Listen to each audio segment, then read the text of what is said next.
Hello everyone, class 10th student. Chapter name है आपका area related to circle. आपका NCERT series का next question exercise 11.2 का question number 8।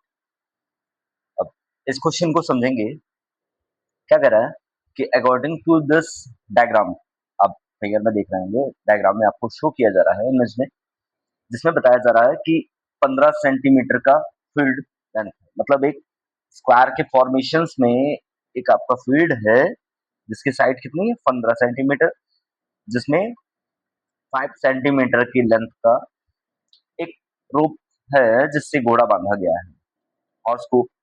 अब वो क्वेश्चन आपसे पूछ रहा है कि कितना एरिया वो ग्रास को अब्जॉर्ब कर लेगा, मतलब खा लेगा।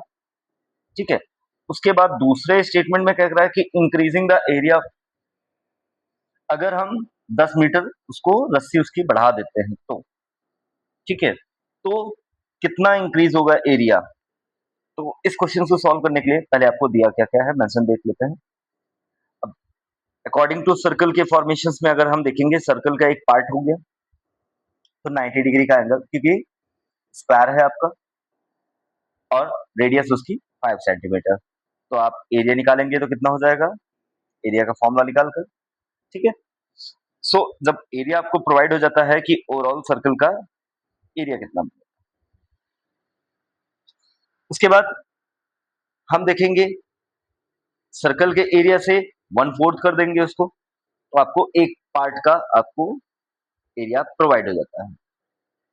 पूरे सर्कल का एरिया प्रोवाइड करने के बाद पार्टीशंस 4 पार्ट को कर देते हैं, जिससे हमें ग्रास कितना वो ईट करेगा उसके ऊपर निकल आता है। देन आफ्टर अगर हम उसकी लेंथ को, रोप को बढ़ा देते हैं, यानी कि उसकी रेडियस को बढ़ा देते हैं, तो उसका एरिया निकलेगा। उसका भी हम 1/4 करेंगे तो आपको आंसर प्रोवाइड हो जाएगा। अब उसके बाद इंक्रीज कितना हुआ है ओल्ड एरिया से और न्यू एरिया में, तो माइनस कर देंगे।